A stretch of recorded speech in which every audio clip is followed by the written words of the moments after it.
at it, just drop me a quick message. If we start by just, if you're happy to, just pop into the chat who you are and very briefly sort of what you represent, that would be really helpful so that people can see who else is in the meeting room today. And hopefully we'll forge by the end of it some really good links, and hopefully links that might be able to help us to reduce some of the bottlenecks and barriers going forward.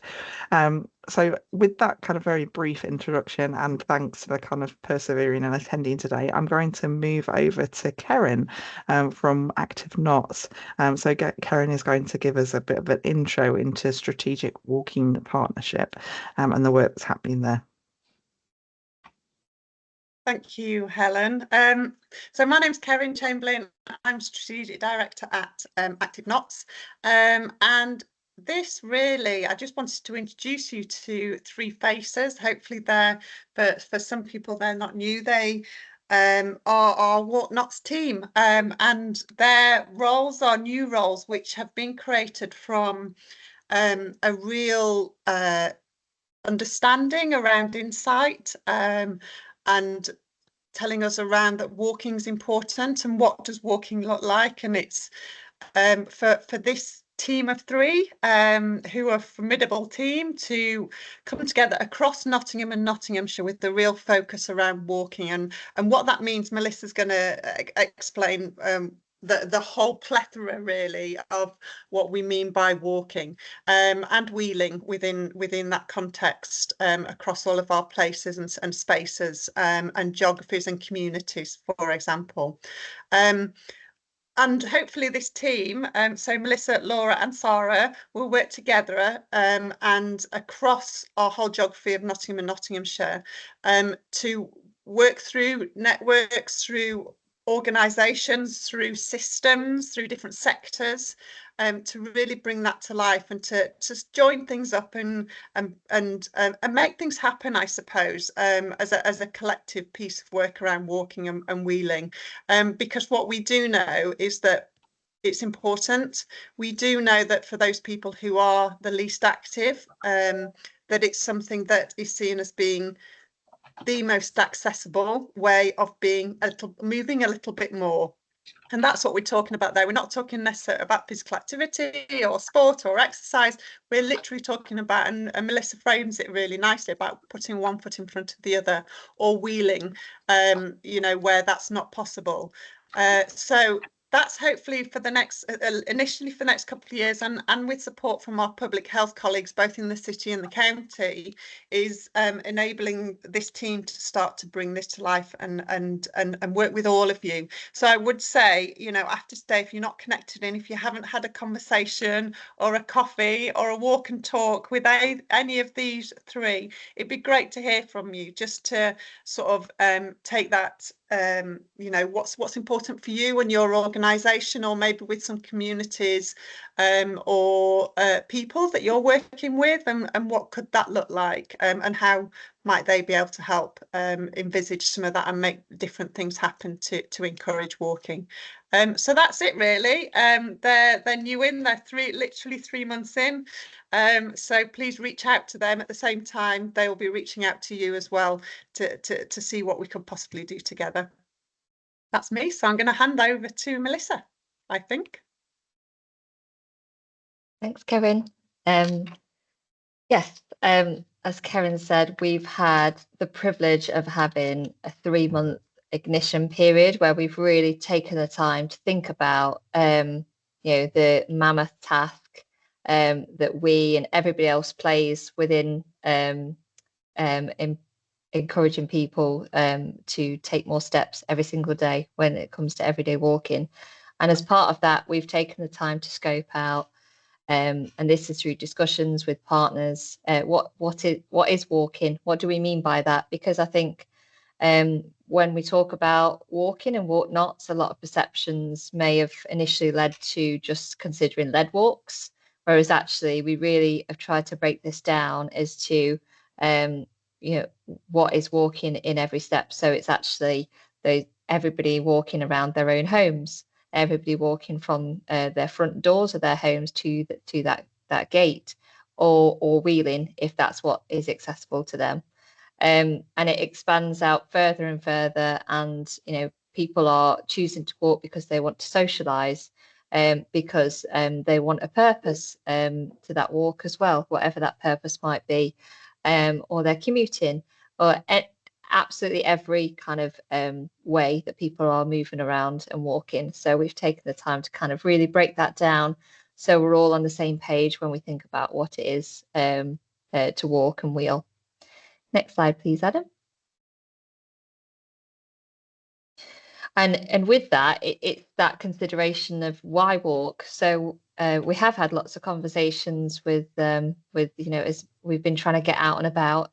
We've not just been sat in trying to have these thoughts ourselves, and this is what we've pulled out from lots of conversations with partners, as to all the kind of reasons why people are walking. And if you have any additional thoughts to these, they're all welcome. But this is what we're hearing of the reasons why people are walking or wheeling. And is that out of necessity? They just have to get from A to B. Is that because they are wanting to reduce the environmental impact that they're having? Are they thinking about the climate? Is that because of their own health and they want to maintain their independence, or they want to prolong their life? Is that because they really want to be out and about in their local area and understand their area, and take care of those parks and open spaces and use them and be connected into nature? So many different reasons why. I think that's important to kind of really consider that and break that down when we're thinking about all the different reasons people are walking. Next slide, please, Adam. And I think in practical terms, we've started to collect a bit of an idea of what's already happening across Nottingham and Nottinghamshire. What does walking look like in this area? And there's so many incredible examples already that we're hearing.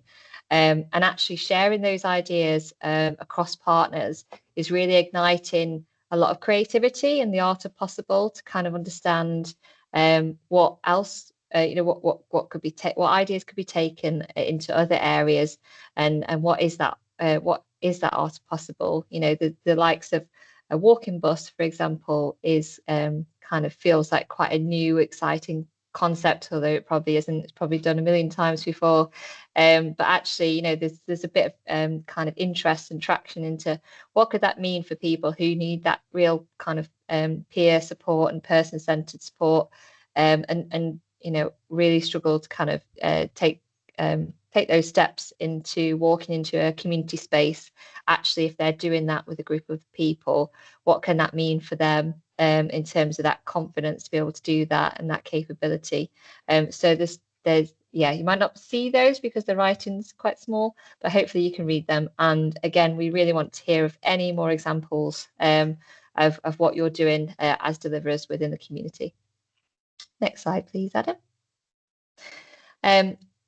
If we are here to try and really support people with everyday walking and all the steps that they take, that is obviously a mammoth task across Nottingham and Nottinghamshire. So we have obviously taken the time to really recognise who and where we should be kind of focusing those efforts on, and that's all based around the data, strategic influences of where we're focusing on already, telling us who's less likely to be walking and why, and actually these are those 5 groups that we've really kind of utilized through that lens of having those conversations with partners, are the ones that aren't walking, so they will be our focus.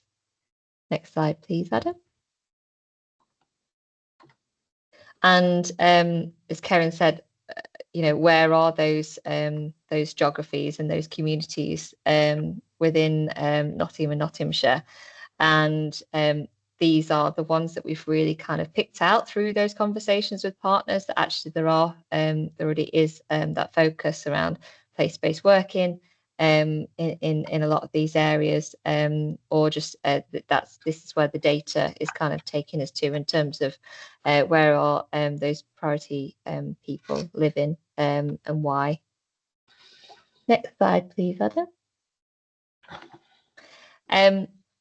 So in terms of enabling behaviour change for walking, We've really tried to embrace the building blocks for health, which are essentially the social determinants of health. But if you think of the building blocks as a metaphor for constructing a sturdy building, you need the foundations for that. So for a community to be healthy, you really need to ensure in that place people have good jobs, good pay, good housing, good education, etc. And that's all really going to influence their choice of taking those everyday steps in every single way. So we've tried to really think about this in terms of walking and what that can mean for communities. So in particular for walking, when we think about those building blocks, accessible land and footpath in those priority places are really important. And we're hearing that they're not always conducive to being a walkable community. The same can be said for 20-minute neighbourhood and all those amenities that are available within a 10 to 20-minute walk from your house, and what that can mean for you as somebody that wants to get out and walk to those spaces or not. How safe your community feels has a massive impact around the steps that you take every single day, as well as that kind of extends out to that general sense of community. How much do you feel part of that community, and how comfortable do you feel walking around that geographical place? The house that you live in, and what resources you have in terms of your finances, your time, your education, that all has a massive impact into that behaviours around walking. And that's what we really want to understand and unpick through this work. As well as that, you've got those wider behavioural influences. So for those individuals, what capability do they have to walk or wheel? What opportunity do they have? And therefore, what motivation do they have behind that? Has a huge impact around their behaviours, as well as what person-centred support might be available to them. The likes of social prescribing link workers or peer support is really important, which kind of also links into the culture around walking. Is the geographical place or the community that you live in, is everybody walking, or is everybody not walking? Is there a downward shift? Is there an upward shift? And that has a huge impact. We're all social beings, and actually it really influences us and how much walking we do, as well as we kind of can see from completely different areas and places across the world, how that has a huge impact upon walking. Next slide, please, Adam. And so in those terms of infrastructure, that's what we really want to think on a wider sense. So all those levels of infrastructure, how does that really impact upon people and their everyday walking? So when we think about safety and all the mechanisms we have in place to try and support people feeling safe in those communities, is it all working? Is it not? Why? And just to try and understand and unpick that from all those people within the system who are working towards that, and to support that for communities. For every single one of those aspects of infrastructure has a real impact. Next slide, please, Adam. So what we really want to do and hear from you is we want to really know and take a bit of a snapshot of what are we doing now as deliverers within Nottingham and Nottinghamshire, and what do we want to do? What are those aspirations and next steps as well? We also want to know what those blockers are and what is getting in the way, and that's really key to understanding what shift needs to be made. And we also want to know what help do we need to achieve this, and who can support this. So this is the we are a partnership. We really want to think about that and support each other to try and make those changes. So Helen's going to explain how we're going to try and pull all this together. Yeah. So thanks so much for that overview, Melissa. That was really helpful. So yeah, as Melissa said, we're going to do a bit of an engagement sort of activity.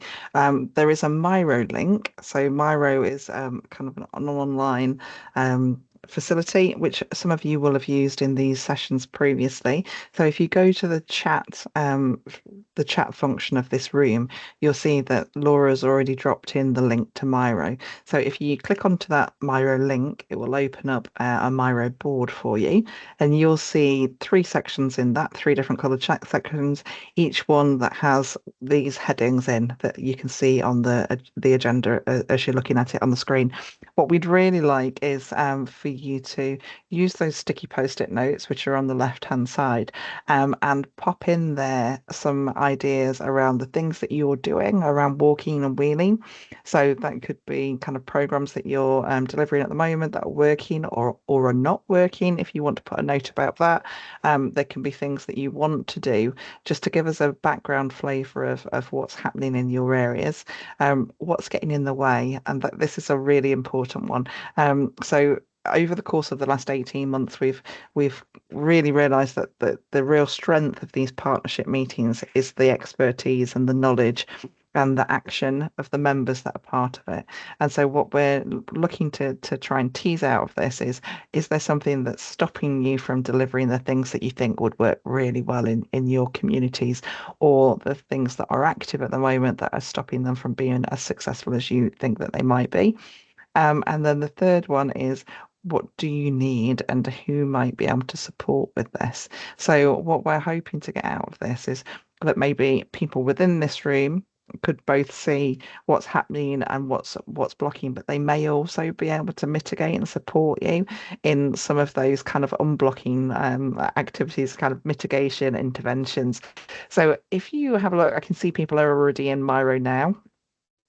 We know that not everybody can get through to Miro quite as easily. Some of the local authorities firewalls don't always like Miro. So if you do have any problems with that at all, you can pop it into the chat. And you can kind of, instead of using the sticky notes, pop it into the chat. Or by all means, we can have kind of a conversation. And it would while people are in Miro, it would be great to hear over the chat, over the audio, if people kind of have got things that they want to flag up around what you're doing, and especially sort of what's getting in the way, what would make your projects and programs deliver that extra mile or engage with those extra communities. So if there is anybody that wants to kind of flag anything up, then please do so. We'd love to hear from you while the Miro is busy in the background.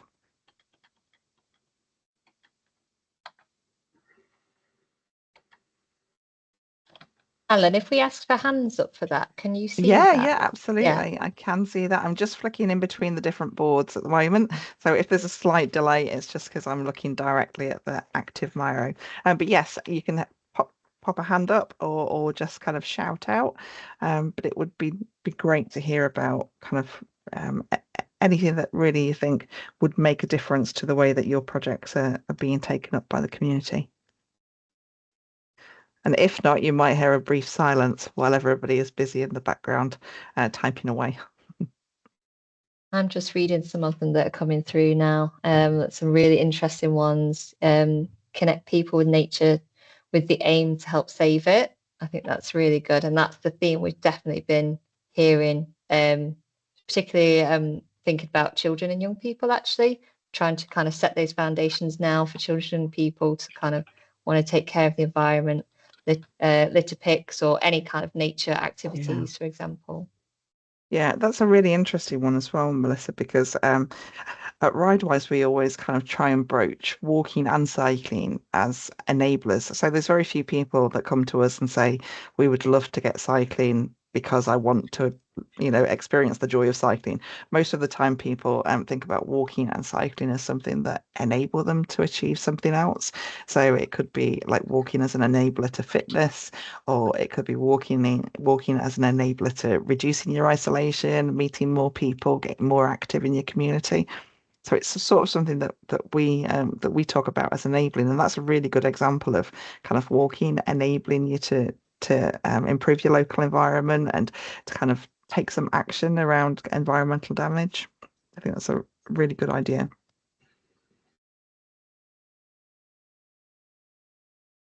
think we've also got on the on the first column there, what we're doing, what we want to do. Somebody's trying to set up a walking group.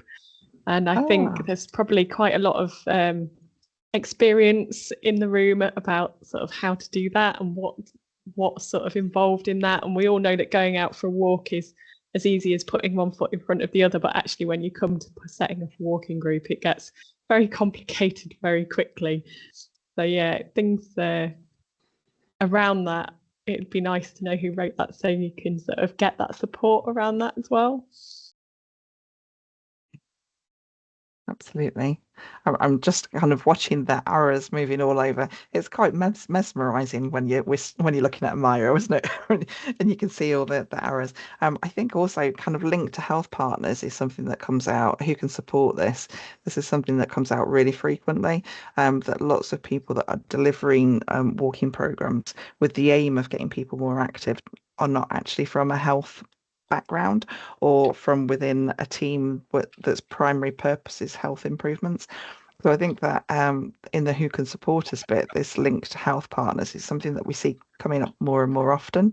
That we all know that it improves the health, but kind of linked to experts that can support us in this. Also really interesting is what's getting in the way. It's those good old risk assessments, insurance, paperwork, registers, all of those types of things, the perpetual admin of walking groups. It's good to see that toilets and facilities being available is also on that what's getting in the way. And it's really difficult to start a walk if somebody's got to drive there first and are crossing the legs before they even start. Yeah. It is, and they're really real barriers, aren't they, as well, for people attending these sessions? And sometimes we've heard it can be a lack of those amenities, but actually sometimes it's a lack of awareness of those amenities, even more so that people, aren't aware where they're available and how. And a lot of community spaces don't really want a walking group started from there, utilising their toilets, which is a real shame, isn't it? We've heard that time and time again. It feels like a big ask, whereas it doesn't have to be. Absolutely. I think as well, it depends on perspective of the people that are organising the walk. There is a fantastic regular walk that happens from a pub in Hucknall in Ashfield, and that happens once a month, and it's so well attended. It's a very little building, very small organisation that lead them voluntarily, but the byproduct of that is that people feed into their regular mental health and well-being sessions, their coffee mornings. The walkers tend to then drop in, they use the facilities, they make community links, and although it can be quite daunting to open up your small business to people wanting to use facilities like that, I think the impacts afterwards are really considerable. It can really make a big difference to communities, definitely. Okay. And that group have also been able to access funding for a portable defib as well as part of that. Oh really? That's really good. Yeah. And they're also loaning it out to other walking groups if they want to have that. So, that's if you kind of, like you say, think more broadly, actually it can lead to a much broader outlook around really being a community asset, business or not, Yeah. Could we ask anybody if you would like to put your initial or name to the post-it notes? That'd be really helpful, particularly if you do want us to follow up with a conversation or anything afterwards. That would be great. Or put it in the chat, either way. If anyone's interested in walk leader courses and what's available, what's out there, if you want to drop an email over to info@walknots.org.uk, I'll pop it in the chat. We've got quite a lot of information on what's out there, what's available to you. That would be great, because I think that kind of walk leading comes up a couple of times. Walking befrienders, volunteer walk leaders, walk leader courses, and I wonder whether as well alongside that comes retention of volunteers and walk leaders as well, because that's always there's always kind of a natural turnover of people, especially in voluntary roles as well. Is there anybody in the group today that kind of wanted to discuss any of those points more verbally, or is everybody happy with the Miro at the moment? Looks like you've got lots and lots of things that are going down on there. So I'm presuming the Miro board is working well for that. Fabulous. Okay. We'll just give it another moment then, and then we'll round it up and start to look for themes. Yeah, so we'll just give it until 28 minutes past. But the board will keep open. So if you haven't got all of your stuff on there, then never fear. The link will continue to work and you can put things on as and when you think of them.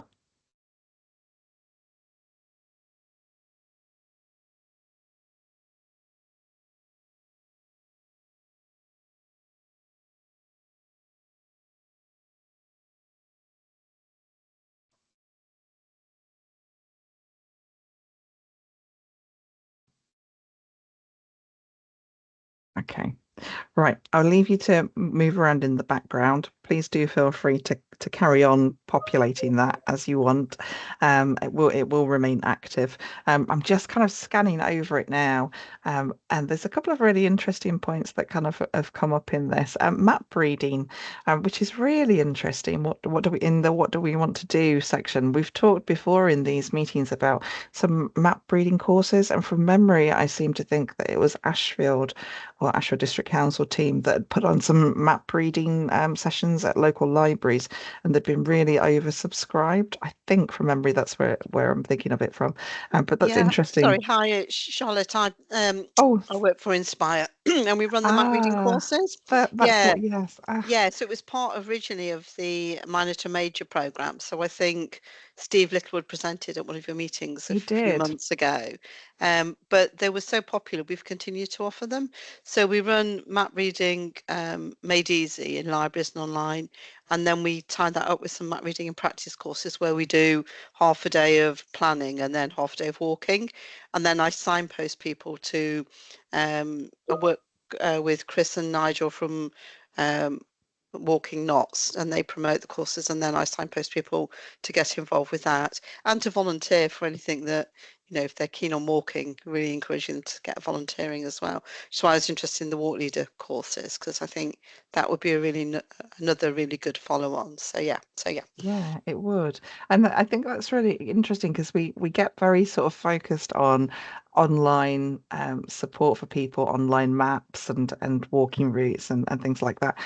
But to hear that there's still a really active interest in kind of traditional map reading and that's something that is engaging people with. Do you know, sorry, it's a bit of an unfair question just off the top of my head, but do you know sort of what type of age range of people are attending those map reading sessions, Charlotte? Has it got quite a broad appeal? Yeah, I would say it appeals to, I run them through lockdown. So if I do it in the evenings, it tends to be professional people. And then if it's during the day, it tends to be active retired people or newly retired. So generally people have an interest in walking. They often part of a rambling group or some walking activity, but they want to learn how to map read so they can be more involved. Yeah. Brilliant. So that really ties in with Melissa's slide from earlier on, where there were lots of hexagons and it was sort of describing lots of different types of activity like geocaching and treasure hunts and those types of things. And it kind of links really nicely back to those different types of walking engagement. Yeah, that's really interesting to know that it's something that there's an interest in. I mean, if anybody's got groups where they think they have a number of people who'd be interested in doing the session, we can do bespoke courses for closed groups. So just get in touch. Fabulous, thank you. That's really helpful. Looking at what's getting in the way as well, there's a lot of practical things there that are getting in the way. So things like insurance, risk assessments, register of attendances, the practicalities of toilets and facilities and benches. And it's interesting because we've kind of talked about them in previous sessions as well, and they continue to be, there continues to be kind of a potted kind of facilities for people. Some places are great, and we've got bench walks, and we've got maps that include benches, maps that include resting points and toilets, but then there's an inconsistency, and I think that inconsistency is shown in the getting in the way. And again, walk leaders is something that's coming up on here as well, walk leaders and volunteers, which is really interesting because that's going to be a huge barrier for getting walks off the ground and getting them to happen regularly. Looking at who can support this, so we can see again walk leader courses, and Laura's sort of hopefully started to address that she can support people, or might be able to support people in pointing them in the right direction. Walk leaders, volunteer walk leaders, spreading the word. Hopefully Adam might be able to pick up on that as well when he delivers his agenda item on the website, that there might be some answers and some support available in that as well, Adam, in terms of kind of visibility of walks and what's out there and the facilities. So we might pick back up on that later in the session if we can. So thank you all so much for putting your thoughts onto here. What we're going to do is just pull that together so that we can pull out those themes that we've briefly discussed and look at whether there might be some links that we can make to support the things that are causing those blockages, but also kind of get to grips with why are they getting in the way, and why are they still getting in the way, and what is there that we can do collectively to try and combat that and to make things easier and to get more value out of the things that we're delivering. As I say, the link will remain open, and we will kind of feed back information to you after the session. So thank you so much for the input into that one.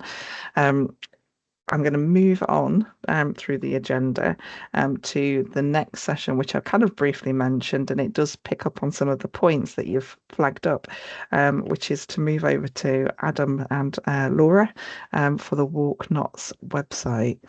So if I can move it over to you, Adam, if that's okay. Yeah, no worries. Yeah, so I think we've heard a bit of evidence already in what we've talked about today, but I'm just going to give you a little bit more. So we asked some of our other groups around if we felt there was a need, because we felt there's a bit of a gap in terms of there's lots of information out there, but it does all feel very spread out and not very centralised.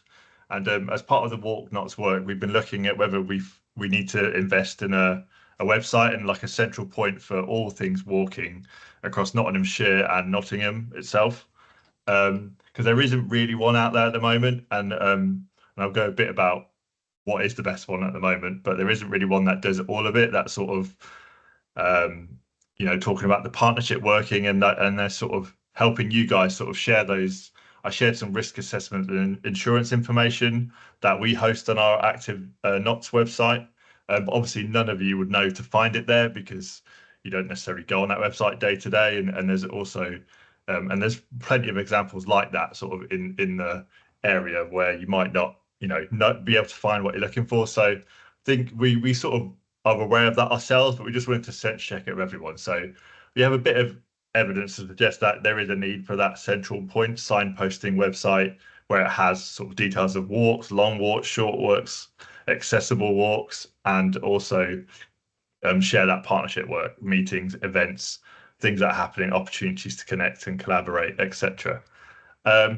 So as we went through in our survey, we sort of obviously we know that people said there was a need for one, and who would be the main audience for a website. So predominantly people are looking at those who currently aren't walking very much, or interested in walking, to try and grow those in activity levels. I think we're all trying to do. So that is obviously primarily. So I think what content would we need to display to allow us to do that? So the top things that I think people would like to find on a Walk Nots website or centralized walking website for Nots would be information about where to walk, walking groups, stories about walking, and then signposting walking using data and community voice to inspire. I think they're like the top 5 things that people are wanting to get out of a website or actually struggling to find themselves online to support their work. So we're thinking, can we build a website that can do that for people and help people along with that journey, so they know where to go to find information, where to find walks, whether it's a long walk, a short walk, or just support with setting up a walking group, whatever that may be. Hopefully they'll know that we'll build something that people can rely on to find information. So we went through all that and we gathered a bit of evidence, and so we've taken that a little bit further now and started to look at what that could look like. So I just wanted to share some very early concepts with you. Actually, I've missed a little bit about the partnership working. Nigel's on the call as well, so that's embarrassing. But I'll let Laura talk a little bit about who we're partnering with to build this website. So, as Adam said, Nigel is part of Notts Guided Walks, who are Google's most tapped up service for walking in Nottinghamshire. They come at the top of the listings when people are looking for walks, things to do, all that sort of thing. And they're completely volunteer-led, volunteer-run. They've been around Notts Guided Walks as a sort of entity since the 60s. Is that right, Nigel? Maybe not yourself. Not sure it's that long. Not myself, no, but I think Chris might have been, yeah. Yeah. So there's a lot of history of walking there. Adam's got their current website up on the share at the moment. They've done a hell of a lot of work getting content in about walks, where people can walk, what sort of walks they are, lots of information on there about them. There's lots of information around what's on, what sort of different types of walks there are. There's things signposting people to other sites, other facilities for walking around Nottinghamshire. So what we've done is joined forces with Notts Guided Walks to evolve their current website, and we're going through a bit of rebranding. We're going through sort of enhancing their current service to hopefully come up with a website that will have all their wonderful content and things that they've put into it already, and also go above and beyond that to really create this platform that everyone can utilise across the city and the county. Adam, do you want to take it from there? Yeah, sure. Sorry about that. Almost forgot that part. It's very key. So we want to take basically all the brilliant and expert knowledge that Notts Guided Walks have around walking and bring that across the system, essentially. I think that's what we're trying to do.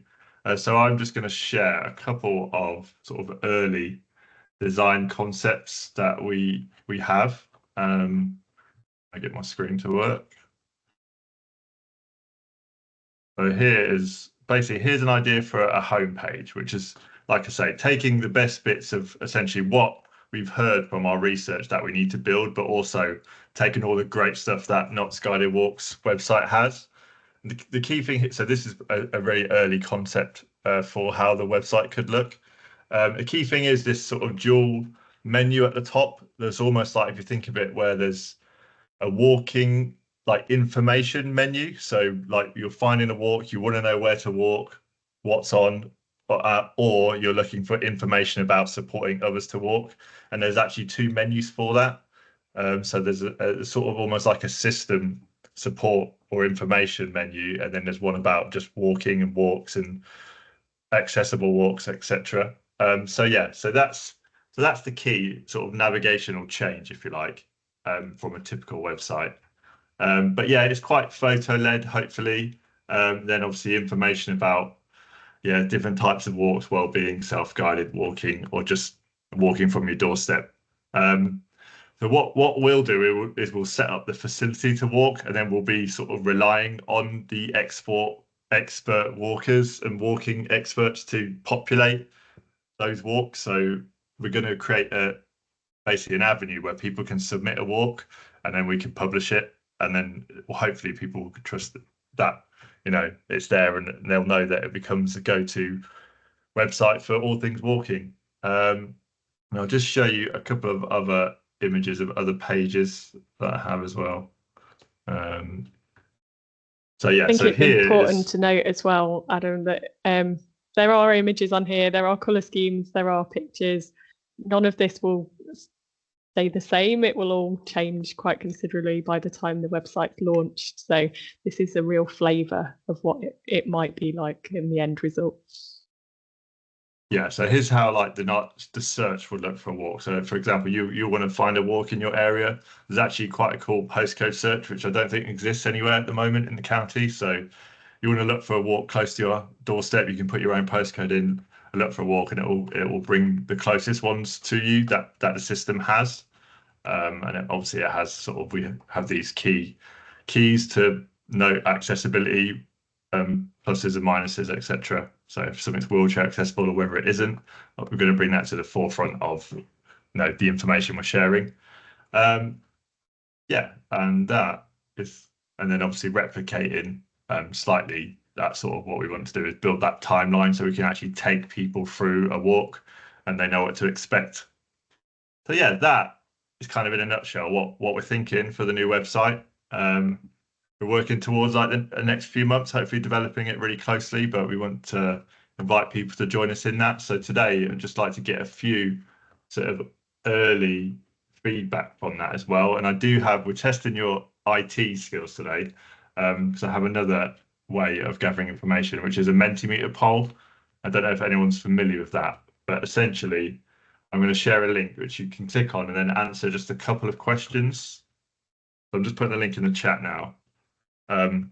Basically, if you click on that, it should take you to the first question, which is just describing your first impressions of what I've just shared and how it sounds to you. So hopefully everyone can access that link and click on it. Please let me know if you can't. Got one response. Nice positive one to start with. That's good. Nigel, while people are filling this in, is there anything that you want to add from the sort of provider's perspective on the website and its development so far? Not really. I think it looks a really good idea, and it's essentially, I think what we need to be clear of is how we get content, people to upload walks and to put events on. Like Charlotte could obviously add Inspire events for the MAP courses on there, and we need to make sure that it becomes one resource for walking across Nottinghamshire, and it's got that information, that sort of events and everything ties in to make it easy for people to find. We can direct people to it so that they can obviously find the information easily and hopefully use it and get out there, which is what everybody wants to see, getting people out walking and enjoying walking outdoors really, and getting some exercise and just enjoying life and using it.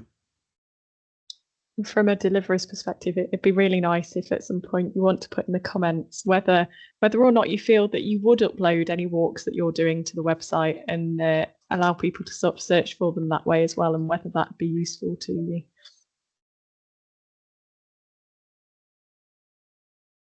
Adam, I can only see one question on that Menti. Yeah, I was going to say I'll move on to the next one because I have to actually control the screen. I worked out. So this question one, it looks like most people fed in. We've had quite a lot of responses, so that's great.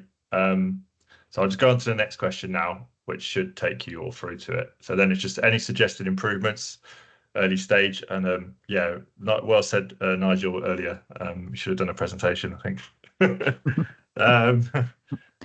Adam, just while people are filling that in, do you have any estimated timelines on this for when it might be live, or when there might be a dry sort of a pilot version that people can have a look around? Yeah, we're aiming for quite soon, so hopefully sort of end of September, like we've penciled in.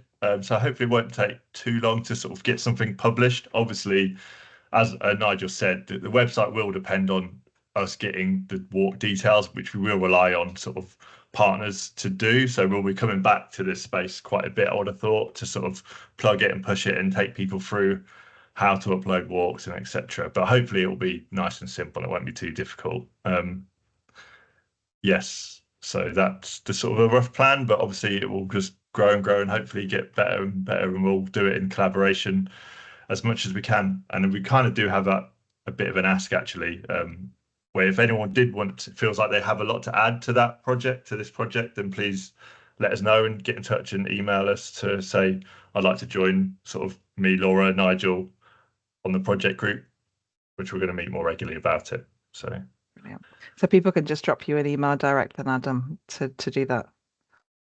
Yeah, I think we do have a Walk Knots email actually, so it might be better to use that one. And it's just so in the chat now. Laura's sharing it. Yeah, thank you, Laura. Brilliant. Yes, I think that's it. Just keep filling the Just, questions. Thanks very much.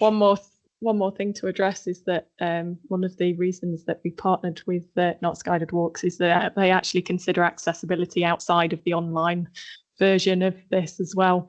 So every year they print and distribute a walks leaflet of what's going on around Nottingham and Nottinghamshire.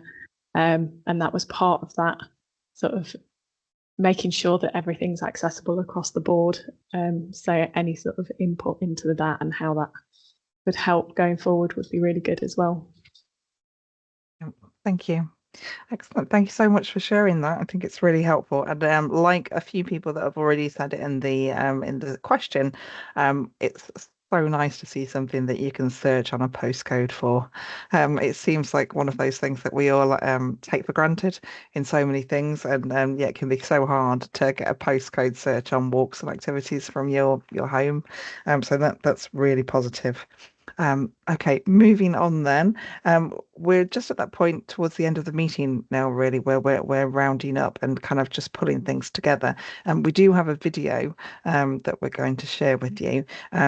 Just before we do share that, just to kind of to think back about the themes of the things that we've talked about, especially from the interactive discussion that we had earlier, and that's definitely something that we'll come back to you about. So some of those themes seem quite strong. I've just been looking back on the Miro again as we were talking, and some of those themes around kind of the logistics and operations of walking, the walk leaders, the training, that confidence piece is still there, and then some other things around infrastructure and just the practicalities of once we've engaged with people and we've convinced them to get out, how can we be sure that they've got the facilities and they've got the infrastructure that they need when they're out and about. And that's so important, because we might get them out for the first time, but then if they find there's no toilets and no benches and no stops, then we probably won't get them out the second time after that. So they're really useful. So we'll come back to you as we've collated those and start to digest them. Just really wanted to open up the opportunity for if anybody would like to kind of flag up topics for future meetings. So the way that the Deliverers Partnership works is as a partnership. So we always take the agenda as coming from our members and the people that come together at these sessions, either things that have come through as strong themes in discussions, or if you let us know directly that there is subjects and topics that you'd really like to kind of focus on. So if there is anything that you'd like to flag up that you'd be interested in looking at in more depth in future meetings, either let us know now or in the chat or by email. I can see that Willem has put his hand up. So yeah. Oh, sorry, apologies, my camera's not working. We've got a lot of people in the office and it's gone okay, a bit slow. No problem.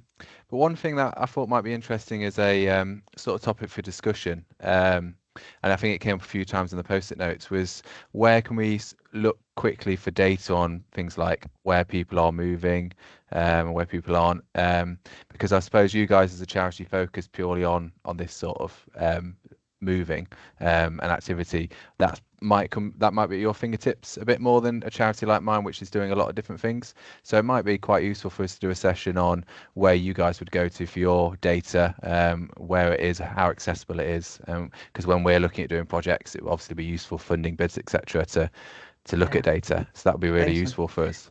Yeah, I think data is a really strong one, and it kind of links in with the barriers that people had mentioned, where funding was one of them, and sometimes kind of that really good quality data that backs up what you're saying is kind of the definer between getting that grant funding and not getting that. So that's definitely something, and I don't know whether that's anything that you want to come in on, Karen or Edwina, just while we've got the floor.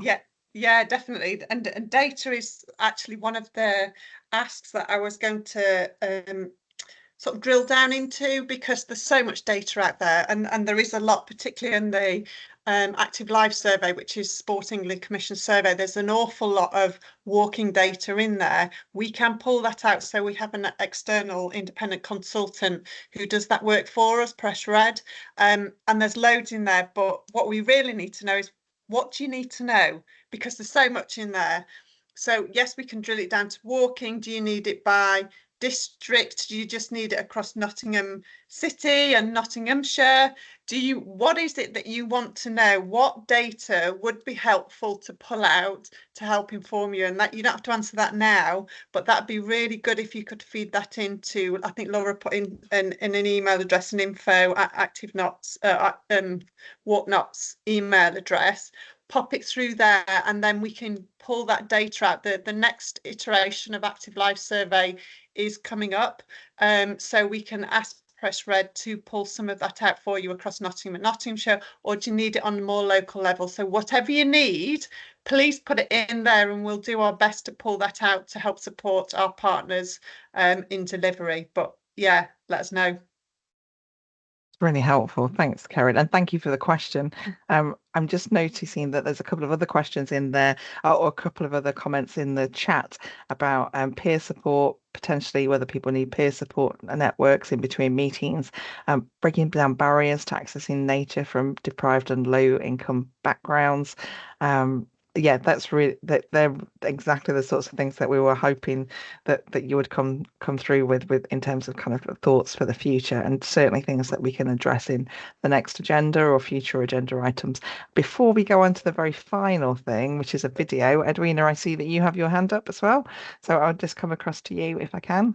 Yeah, it's just a follow up on the data query. I'll post in a second a link to a tool that Sport England's got on their website, the Place Needs Classification Tool, which gives some general data, which pulls together data from the Active Life surveys, the Office of National Statistics, deprivation data and stuff. And that's quite a useful little tool just for some general data. So I'll post that in a second. That's really helpful, Edwina. Thank you. Brilliant. Thank you so much. And there's a bit of flurry of things at the end there, and we'll definitely make sure all of that is captured. If there's anything else that you'd like to add into the mix, then do feel free to drop us an email at any point. Camilla's asked how often are these meetings?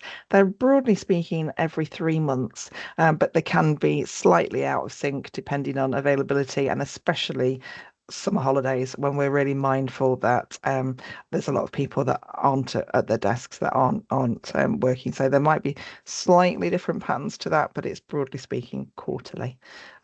Okay, so thank you so much for your input. We are going to move over to Adam, who's got a video that he's already lined up. This is a brilliant video, actually. I saw it for the first time earlier today, and I just think it's really, really impactful and really gives you a different insight into walking and the types of groups that engage in walking. So without any ado, I'll pass over to Adam to just share this with you. Oh, you've given it a pretty good review, Helen. I'll take that. I don't know what you wanted to say, but yeah, this is a project in Nottingham City, a group called Meanderers. Yeah, and it is really interesting. It's a lovely little group, getting some people who are socially isolated and inactive walking. So yeah, I'll let you watch it, and I'll just play it now.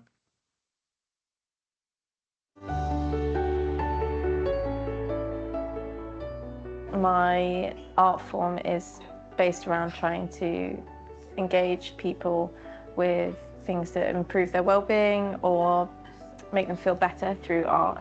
My main project is Meanderers, and that's aim is to use walking and creative walking to improve people's well-being and build a sense of community. It was quite nice to be in the company of others, and just because you know that you're both enjoying the walk and you're just sort of enjoying like the surroundings and being outside, so that's quite nice to share with people that you don't know. I've always enjoyed walking and found it really useful for my own mental health. I think that it kind of built up to the point where it had to be about walking. My art practice had to be about walking. Meanderers has 2 parts to it. I run a free to attend drift every month, and a drift, it comes from an art movement where we start from a different location every month. I just set the location, but I'm not the walk leader. I don't know where we're going, and I don't know how long it will take, which is slightly odd to invite someone to a walk where you don't know where you're going. But it does seem to work. We do go places, you know, it's actually quite easy to say, where should we start? Let's walk this way. It's a new kind of activity that I've got into through coming along to some of these and also some of the drifts that Amelia runs as well. I've definitely enjoyed it, and so I'd look out for other opportunities like that if they were to come along. You're looking around more and taking in your surroundings, not just focused on where you're going, because you don't know where you're going. During COVID and also then subsequently, I found that quite a lonely period of my life actually. The more people I kind of opened up and spoke to about this, saying actually it's quite difficult to make friends in this era of my life. Lots of people are moving around a lot, changing cities for jobs and for partners, friends, just to change. So people keep finding themselves in situations where they need to make friends, and there's not very many places for this age group to make meaningful friends with like wholesome interactions. I wanted to create that because I realised that I didn't have that for myself. Basically, if I can't identify it, I like it. So you don't really get that many opportunities where you can be quiet with people as well and also just feel really comfortable. I moved back to Nottingham.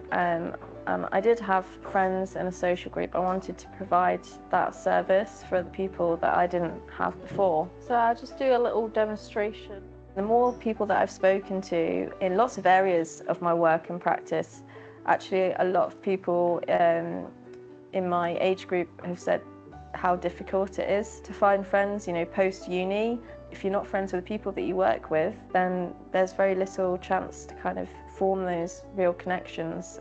So I wanted Meanderers to be a place for that as well. And I think a lot of people come to Meanderers for that and are able to get that from Meanderers, which is really great. It is open to all age groups, but my personal reach through social media and things, it tends to be people within my own sort of roundabout age group, and I think this is quite a common issue that has come alongside the project that it's able to address. 20 still, you feel like you should be like, you know, having all the time of your life all the time, having these really crazy nights all the time, but not everyone wants to do that all the time, and it's just not practical to do that all the time. We're not in uni age anymore. We have jobs and things that we want to do, and with a lot of online social platforms, it's very easy to feel like you are being social, but you're actually very much on your own at home. And so walking by its nature is something really you do have to get outside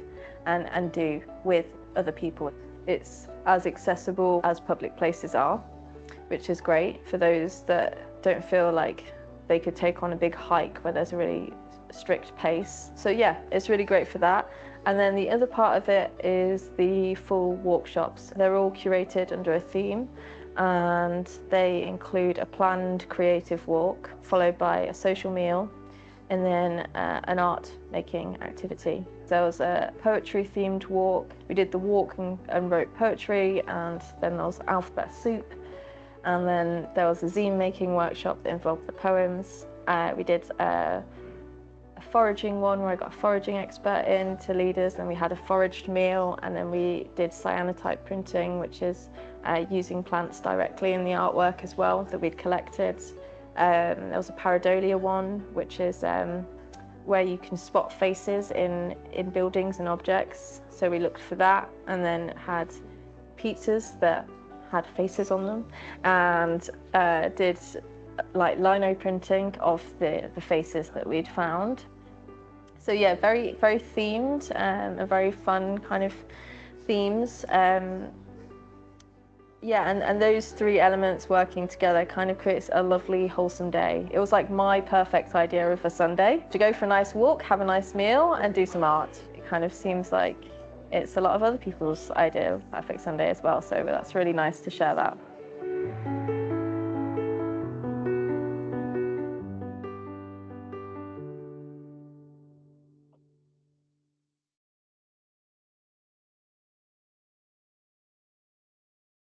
Thank you, Adam. I think that's such an impactful video, and I think it really gives a completely different feel to what we usually see in terms of walking groups, especially formal walking groups, the demographics and the types of activities that they're doing, and I think the feel of the groups and the attendees, what they're getting out of it. I found that to be a really, really interesting thing, and to have such an active group of younger people as well maybe goes against some of the data that we're seeing kind of more locally, or people that are attending on a local basis. So hopefully you found that really useful, and a bit of an eye-opener, I think.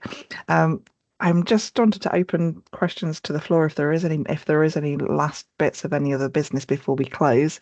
We're just at the edge of our time now, but if there is anything that anybody wants to flag up, to just raise the profile of, if there was anything that you wanted to just mention before we close, then this would be a good time to use it. If not, there's stacks and stacks of information now in the chat, including the Sports